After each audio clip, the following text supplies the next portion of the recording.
Hi, good afternoon. My name is student Dr. rjhymelife, and I'm going to be doing the basic foot exam. It's a 10-point exam that we do to all of our patients, and I'm going to walk you through an easy way of remembering what the steps to this exam are. And it's also a method that I find to be very efficient. Okay. First thing that we're going to do is we're going to do all of the tests that we can do just with our hands. Before we reach into our pocket for one instrument, we're going to take care of everything that we can do with just our fingers. Okay. Then we're going to go to each instrument using it with as many tests as we can, and then we'll conclude the test. So here we go. Good afternoon. I'm student Dr. Rjhymelife. Nice to meet you, sir. When I extend my hands, it reminds me of my first test, which I'm going to test temperature. I'm going to take my hands moving proximal to distal down the inside of the legs, temperature going from warm to cooler.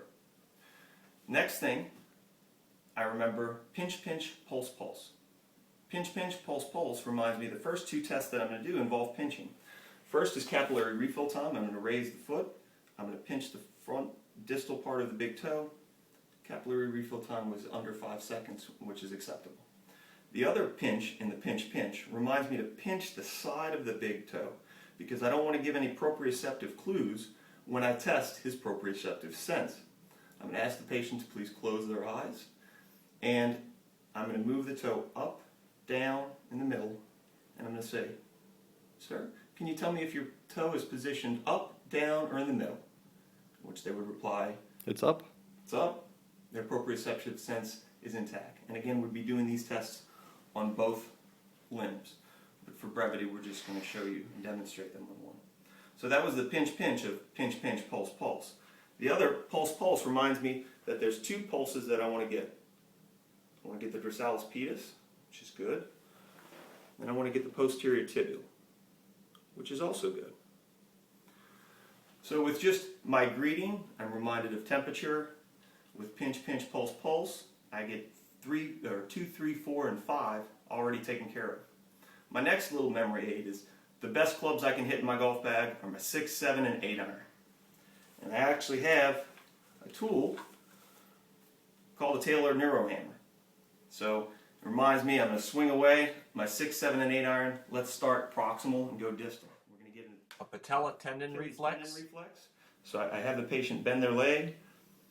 I support it with my upper arm. I find that patella tendon and got a good reflex there, Alan. Come down to the Achilles. You want to put a little bit of tension on it. Again, have the patient relax and give you control. And with a little tension and a good swing, we get a good reflex. Third, 8 of the 6, 7, and 8 iron is your Babinski test. So you take the bottom of your Taylor Neuro Hammer, you run up the side and across, and the patient, normal neurological function shouldn't give a positive Babinski sign. So no Babinski sign noted. Since we have 10 tests in this is number 9. We should be feeling good. We're in the home stretch. So 9 should remind you of either 9 tines, because you want these tines to click when you hit them. That's hard enough. That's not hard enough. You should also be feeling the good vibrations because you're almost done. So strike it till it rings.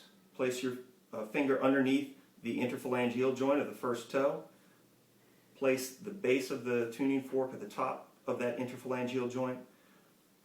Takes a while for the vibrations to go away, but your finger underneath here allows you to feel when you can no longer perceive the vibrations. It should be very shortly after that the patient says they can no longer feel it. If you can still feel it vibrating steadily and they say they no longer feel it, that's indicating some sensation loss.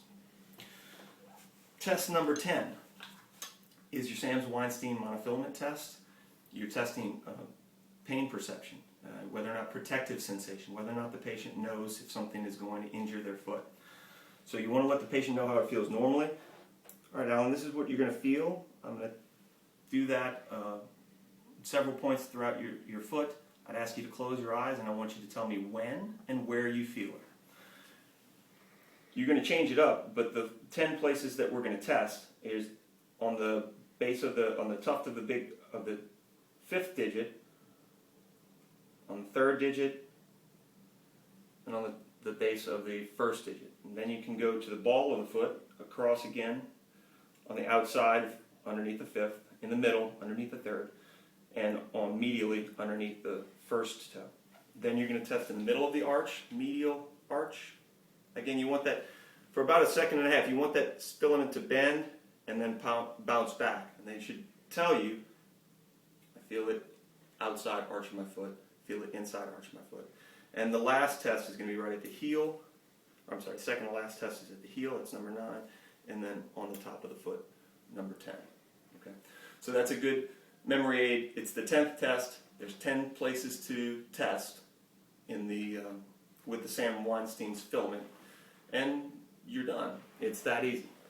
So I want to thank my simulated patient, student Dr. Alan Kidden, for his help, and best of luck in the clinic.